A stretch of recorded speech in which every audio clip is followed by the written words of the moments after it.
Hey gang, welcome back to Joe Daddy's Garage. Today's video is part 7 in the Fangled Fastback series. I'm going to show you some stuff that I picked up recently for this project, and there will be more items that have to be bought, to complete everything, but I'm going to show you some things and the condition that they came in and all that sort of thing. So let me show you that, and then we'll get back to the car at hand.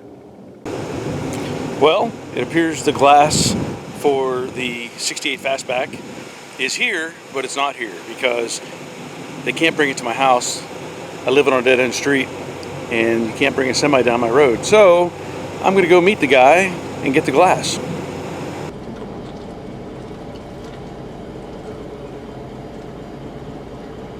Ah, that's good.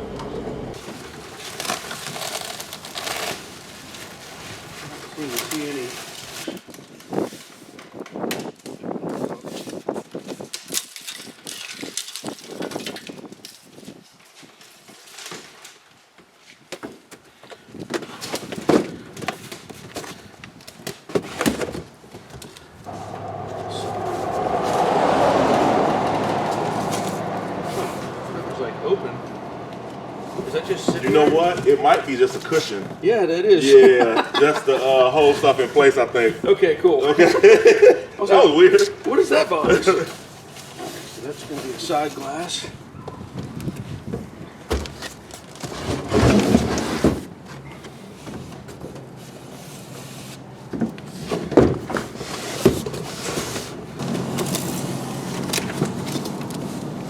You want to lay it on flat? Yeah, I will. Yeah, I think if this was broken, we would probably hear it. I was about to say, yeah, you'll hear something.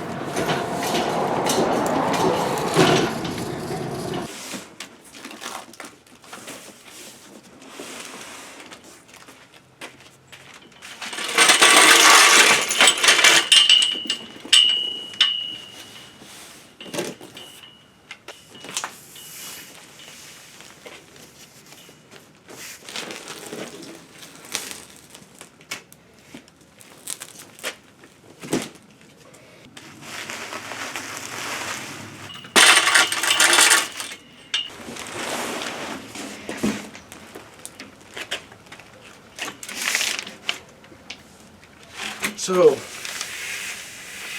back glass is intact. I am not going to unwrap this. What I plan to do is make a template that matches this exactly so that I know what I have when it comes to doing a test fit. I don't need to be lifting this in and out.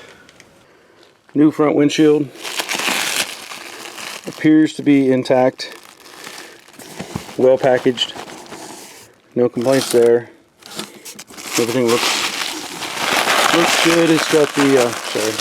It's got the smoke up on top, so that'll just stay in there. Again, no reason to take that out. I have other windshields that I can use to test fit. This needs to stay in the box. Now, the other things we have here is a vent window. So that's the left hand. Here's the right hand, and those two pieces are the door glass. So I may open up one of those so we have an idea. Maybe we'll take a look at one of these while we're at it. Voila! Oh, that's pretty. That's pretty right there.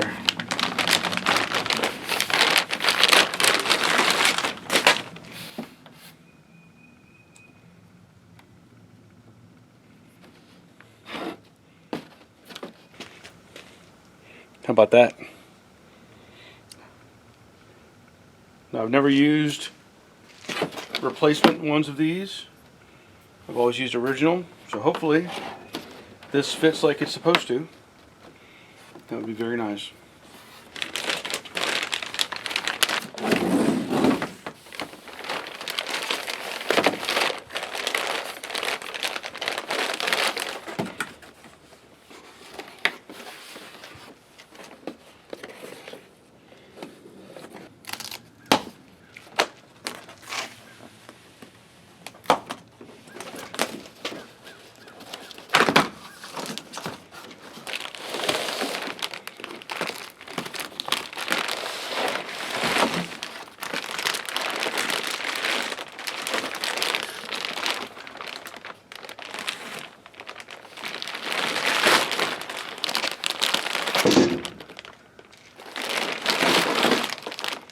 Nice.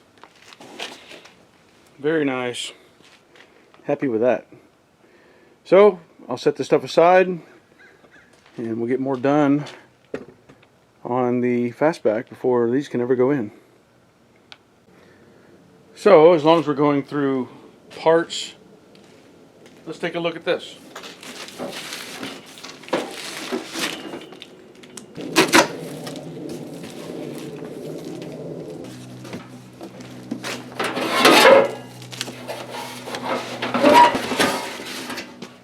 So there's the lower panel. Pretty consistent there, but a little bit of damage. Not that major. I can straighten these out, but that post is bent and that post is bent. These other ones appear to be where they're fine. You know, shipping companies don't care, but I can straighten that out. So not too bad there.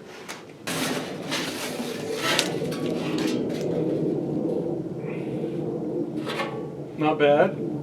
I do see this corner is rolled in, but that's minor. I do like that it has the studs on it for the trim clips. That end looks good. Well, I don't know if that's bent or not. I don't think it's supposed to be quite bent, like shaped like that. So that's going to have to go probably back down. But overall, that's minor. All the stuff can be bent back into shape, but you'd like to see stuff show up in perfect condition, but it sometimes doesn't. Inside the box, that's it. Nothing else.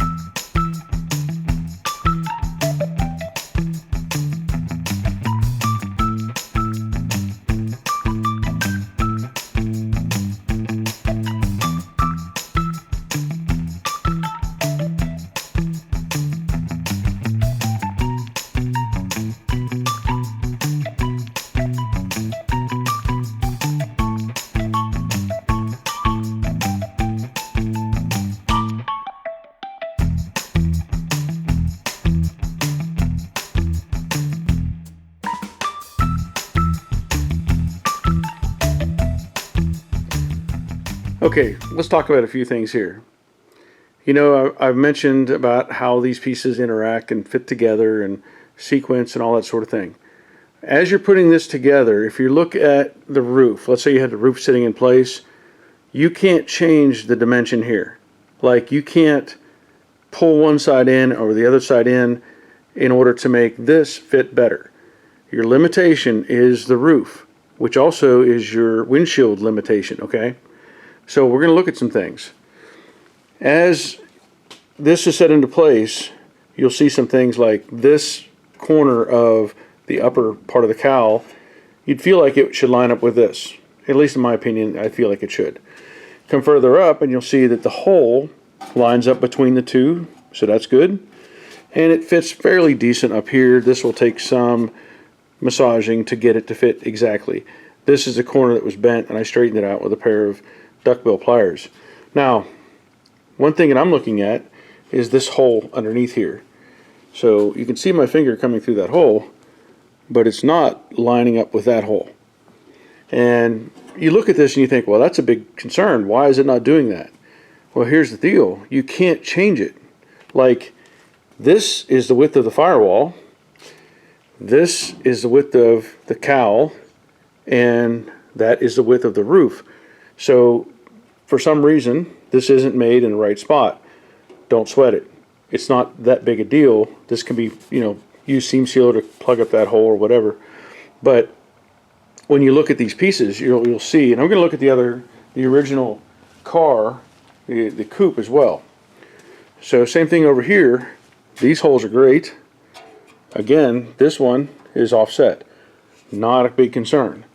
The holes up here appear to be pretty close. There could be some adjustment left and right. I know that I've run into this before where some of the holes will be dead on with the firewall, some will be slightly off, and this may be able to shift one way or the other a small amount to compensate, but those look okay, at least the upper and lower half of the cowl, and this corner looks pretty decent.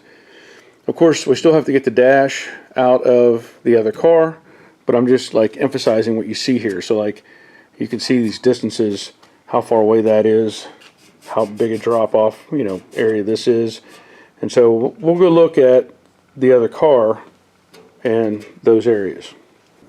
So here we have the original stuff, and you can see this corner does not line up with that corner. These holes line up, but the flange is completely different. Like this one's very wide at the bottom.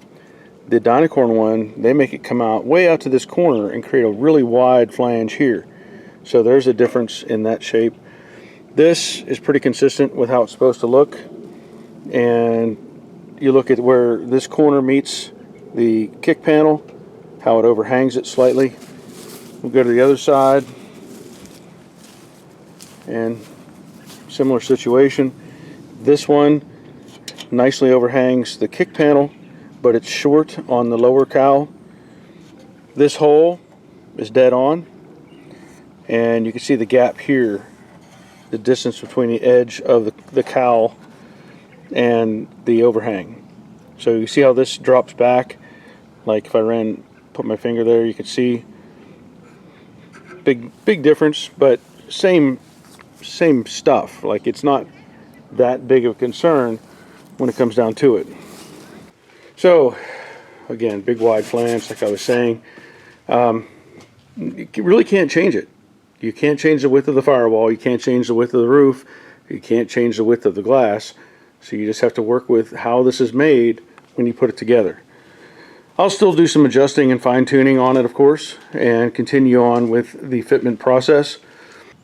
So, as I've mentioned, when the weather changes, I'm going to get back on the Cobra Jet. And let me tell you, it is beautiful outside. So, I am going to start prepping the Cobra Jet for primer, and the rest of this video will probably focus on that. So, when I left off of this, I was doing filler work on various parts of the car, and I think in the last video series or segment, I was working on the tail panel area or the rear quarter and getting everything to fit with the deck lid and the extensions.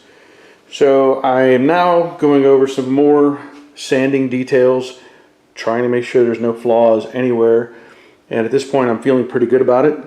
I found a few little areas that I had to add some filler, and something that I forgot, and I pointed this out in a previous video, and I want to make sure everybody sees this before I fill it up. I'd mentioned about the top of these doors, and I found it on both sides that this is like a channel. It shouldn't be. It should be a continuous kind of flat surface, and up here it feels the way it should, but back here it dips in. And I was sanding on the other door, and I recognized it, and I thought, oh, you know what? I forgot to fill those. So kind of hard to, I think I showed it in the previous video where I took a straight edge and put across that, and I need to fill that up because it just doesn't look right. Otherwise, everything else up here is pretty much ready to go. I will have to take the fenders back off. I'm not sure if I'm going to take the hood off yet or not. And then of course I have to mask this. I don't want to get overspray inside the car or underneath the car if I can avoid it. So I'm just continuing to do this stuff. Right now, all these other panels are just hanging. Nothing's happening with those, so they're just going to stay where they're at. And that's what I'm doing. So I'll show more updates as I go along once I get it all masked. And then I will prep it, you know, for actual paint or primer, I should say. And then we'll take another look at it during that process. Now, of course, I am just doing a initial sanding, let's say, of this primer, and I'm using the DA sander and 180 grit. And all I'm trying to do is remove basically the texture that is showing up in the primer and just going over it gently. I'm not digging in, I'm just trying to get some of this primer off and smooth it up. Now, I will go over the whole car, but I'm doing the quarter panel and I'm doing the roof and all those different areas. And the whole time I'm doing this, I do have a fan blowing. I know I should be using a respirator. I'm not being a good example, but I do have a fan blowing the air out the back of the shop.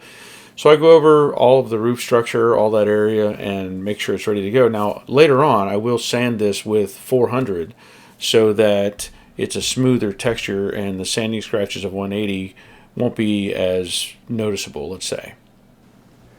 I wanted to show you this filler work that I did on top of the door.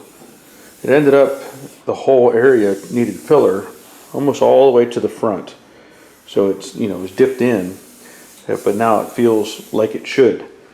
On the other side, I haven't sanded it yet, and I will point out I have a fan running while I'm sanding, just in case you're curious.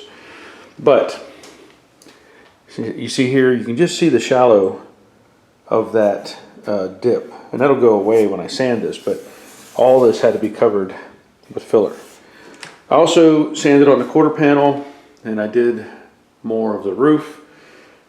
And once I get all that taken care of, so I'm using 180 by the way, and once I get all that sanded, then I will start masking things off. But I have to take the fenders back off and detail the edges of the door and the fender a little more just to make sure they're right. But once all that's taken care of and it's off, then I can get it all papered up and wipe it down, of course, and hopefully get some primer on it. So as I said, I changed direction on how I want to do this, and I'm just going to address the fenders and the doors and deck lid and that sort of thing and worry about the main body later. Now, when I had these fenders on, I had a bolt in every single hole except for one, and that was the top forward section there. I also had shims underneath the bolt in the fender on the passenger side in particular, and I just took them off and started sanding on them to take care of those edges that I mentioned earlier. When it was bolted on, I could not do the top flange, so I also wanted to address that before I got too far along in the process. And this way I can take care of any extra filler that is hanging over the edge of the fender where I had overlapped the door and the fender together with body filler. And here I am taking care of that inner flange area. All this comes into play as you do these, this process. You don't want to miss any of these certain, special areas that will need paint later. Now, of course, I'm taking the door off here, and I'm using a 1/4 inch air ratchet, and the latch is in the door and everything, so I have to reach in and undo the latch, but the door comes off pretty easily. All right, I have set up the fenders, the doors, the deck lid, and the quarter extensions around my paint booth. And I was trying to do everything, including the main body of the car, but I discovered I really can't do all that. And I determined it makes more sense to just do these in pieces, simply because it would have been a lot of work to mask the car, and I would have had to take all this off anyway.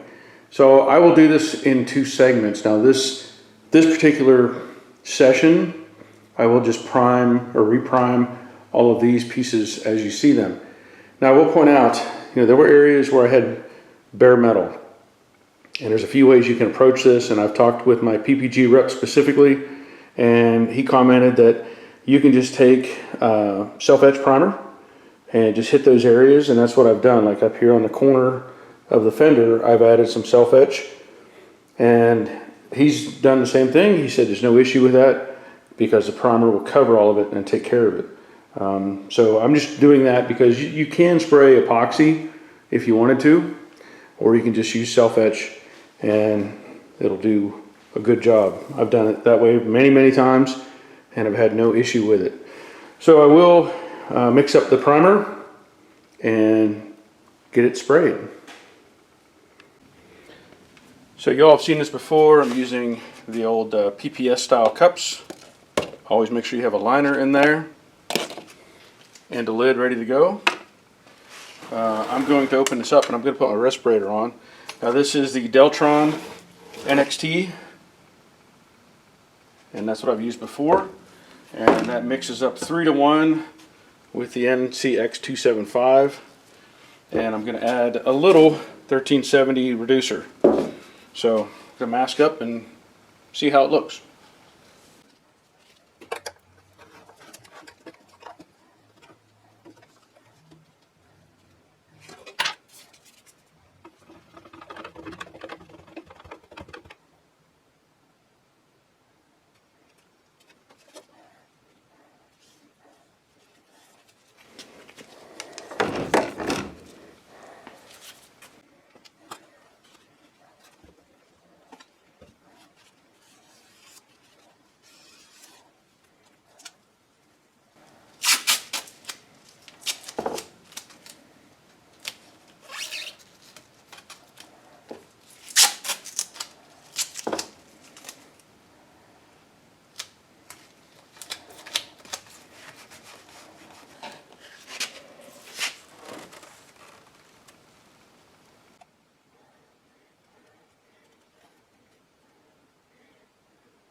I'll be using the Master Pro 88 gun with a 1.4 tip. There will be a link down below in the description for this, available on Amazon. So now I am ready to spray. You know, when I put my paint guns away, I typically preset the needle against the trigger. And as I was spraying, I realized something just didn't feel quite right. I did not have a test pattern, necessarily a piece of paper that I sprayed on, and I was trying to figure out what was going on. And so I continued to spray, and I'm observing the flow and how wide the fan is. And again, I realized there's just something that didn't feel quite right. So I thought I would finish up on the deck lid, and then I started looking at the gun a little bit harder, and you'll see here in a second, I ended up resetting it. So I turned the gun upside down because I didn't want the fluid to be flowing out. And here I'm fidgeting with it, and I turned this back and I squeezed the trigger and reset the needle, and then I started to have a much better spray pattern. So, you know, it pays to make sure everything is ready completely before you start spraying, but from my habits of setting the needle when I put the gun away, I just assumed that I had already done that. So as you can see, the pattern is much better, much better flow as I'm doing this. And so I went ahead and finished up the door, and I got that area that I had added that filler at the top. Then I went to the other door and did the same thing. And again, the flow pattern was so much better after I played with the controls a little more. These doors, of course, are brand new, other than I had to do some massaging to make them fit and match the fender because they didn't quite line up correctly. So what I'm doing here is I'm spraying that inner flange, of course, and the top side of the fender before I go to the other side and get the back edge and the rest of it. I did, as I point out later in the video, I found some flaws with some of the work that I had done, and that'll be addressed later. I'll paint this inside flange, and about this point I start running out of primer. So brief pause, reset, and come back in, and I'll finish out the top section of the fender, and then I work on spraying the rest of the fender, of course. And this primer is fantastic. It flows nice. It has doesn't have a lot of buildup or texture, and so I'm very happy to have it, and I'm glad that Charles provided me with this primer to use on this project. Well, I hope you found that entertaining. Now that I have the primer on, this is the opportunity to find any other flaws. And I've already found a couple, and that's the point of doing this, so you can find those and take care of them. Overall, I think it turned out really nice. Nice smooth doors, deck lid. The extensions here, I found something that I should have noticed early on. There's actually a little bit of a dip right there. I don't know if you can see that in the shadow. So I will need to add some filler on that location. The other thing that I found was on this fender, right about here, is a little bit of filler showing an edge. I know it's really hard to see that, but I can see it. Little things like that stand out once you get the primer on. When you're putting on filler, you can only go so far, honestly, and then you start second guessing yourself. So everything here looks really good on the door, as it should. I mean, they're new doors, but these fenders had a lot of issues, but they are looking really good at this point, so I'm pretty happy with that. Now, I don't know if I'll make, this video won't have any more priming or anything like that, but I will be addressing the rest of the body here. I need to at least do the tail section, and I may put another coat on the whole car, just because I need to block it out and make sure it's, you know, set up perfectly for the paint. Now, I will say what I did here is I had sanded most of this initially with 180, and then before I primed it, I went over it with 400. And I wanted to just smooth it up more so I didn't have any scratches showing up. And, you know, all this effort pays off when you finally get paint on the vehicle. So, I'm glad that I have primer on the Mach 1 parts. I started off this video working on the fastback, the 68 fastback known as Fangled, and I know I transitioned in the middle of it, but I think you all need to see what I have going on and what it takes to make some of this stuff happen. I will be doing more on the fastback Fangled, of course, and I will be doing more on the Cobra Jet, and as the weather gets better, I need to stay on the Cobra Jet. So stay tuned. There's plenty of stuff on here, and if you're just catching up and you haven't seen the Cobra Jet project, go look up the playlist and check out the whole thing with that. You'll be pretty excited to see what I did with that whole car. So I want to thank my new patrons. I have a couple of new ones that showed up, and of course my regular patrons who have been with me for quite some time. So shout out to them as well. If you're interested in becoming a patron, there is a link in the description below, and there's also links for other products that I've used in this video and other videos, particularly the paint gun. So there will be a link for that down below as well. I really like that thing. Now, I will continue working on all these projects. There's always more to do, but that'll be it for this video. So until next time, take care of yourselves. See ya.